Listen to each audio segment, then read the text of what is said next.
What's going on? It's yours truly. Just say it with me. I'm Mr. TALIAFERRO. How's everybody doing out there? Just a heads up, little PSA. You're going to see a lot more of me on camera over the next few weeks, so get used to it. Just branding. Gotta build the brand up the right way. And with that, I want to start here with Tekashi 6ix9ine. Obviously, the biggest story in hip hop this week. He is on trial. He's pled guilty. He's snitching. He's ratting on the 9 Trey gang, specifically what they did to get racketeering charges. So what I want to do is focus on one aspect per video. I don't want to flood and make these like 15-minute videos. But we're going to start with Tekashi 6ix9ine and day 2 of his trial, discussing what happened with Trippie Redd, another artist in the game. A lot of us knew that Tekashi and Trippie had some issues, but a lot of us didn't know just how serious it got. Some of us didn't know behind the scenes. So we're going to read. There is I want to salute this outlet, an outlet that has been able to get inside of the courtroom, Inner City Press.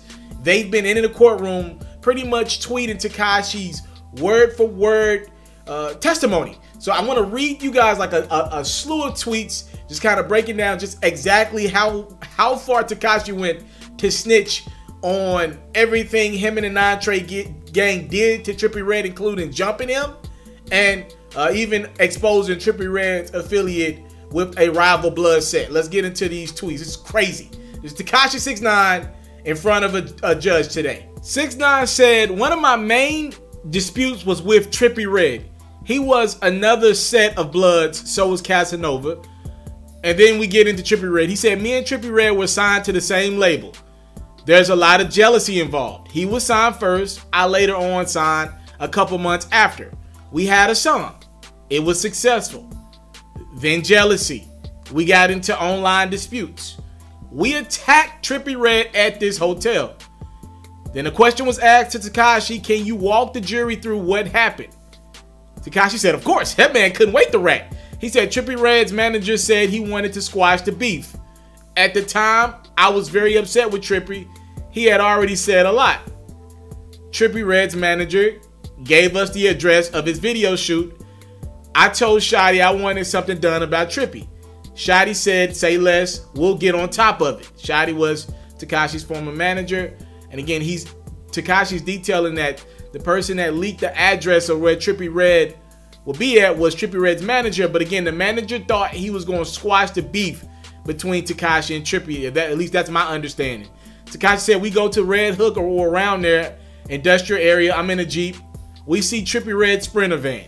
We surveillanced it, waiting for Trippie Redd. Shotty said that he had a few of the homies meeting up with us there.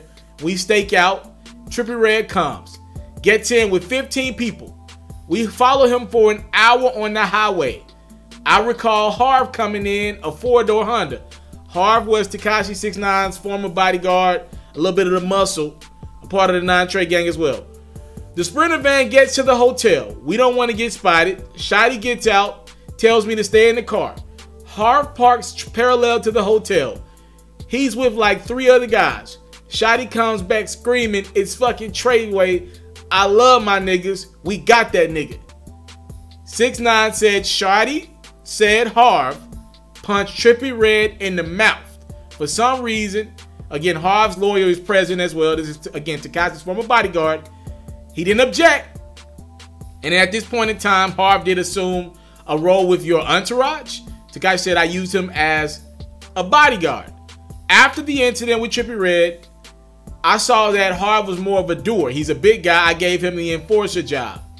Let's move on to a little more with Trippie Redd.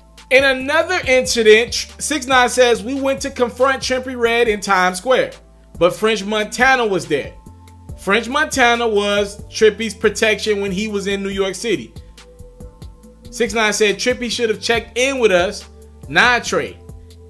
We drive off because there's a lot of police present. But then Shotty fires off 5 or 6 shots into the Sprinter van. Question is, what happens after the shots were fired? Tekashi says the shots hit the car. It then turned into a robbery. 6ix9ine said I was at 31 in Kingston, my residence at the time, with Jorge Rivera, my driver. 6ix9ine said Shotty put a bullet in the gun. I started filming. somebody asked Tekashi, obviously the prosecution, it's like, why would you want to record Shotty doing these things, robbing and about to shoot? 6ix9ine said to show them that we robbed them, that they disrespected us.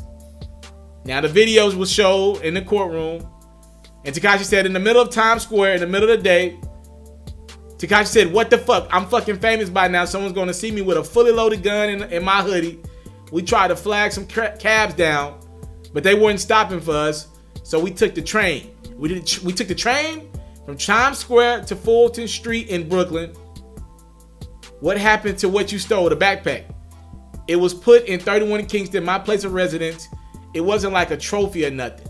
So there's other little minor details about Tekashi and Trippie Redd. There's Tekashi, I think on day one, he's explaining about how Trippie was in a rival blood set a little more. And again, this dude is not holding anything back. That dude's plea agreement must mean he's getting out as soon as he's done.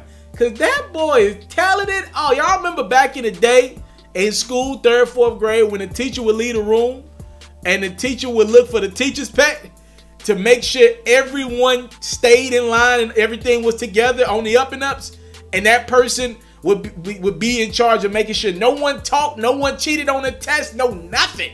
You couldn't even look the wrong way. Tekashi 6ix9ine is that rat. He is looking for that extra 15 minutes of recess. He is looking for that extra piece of candy, that +5 on his homework right now, because he is telling it all. Oh my goodness. So I want to separate each video. When we come back, please stay tuned to the platform. If you have not done so, please subscribe. We're going to talk about Tekashi 6ix9ine still in front of that judge, and we're going to talk about his affiliation and the beef between him and Casanova. And then we're also going to talk about Tekashi 6ix9ine getting set up and kidnapped by someone that we talked about in this video, Harv. Again, I'm not breaking any news to you. This is everything that Tekashi 6ix9ine said in his mouth, out of his mouth, in front of the judge, as he is in the midst of his testimony in front of the feds, as he's agreed to work with them for a lesser sentence. I thank you guys so much for the time, love, support. I don't take it for granted. Salute. I'm out. I came from nothing, but I want everything God has for me.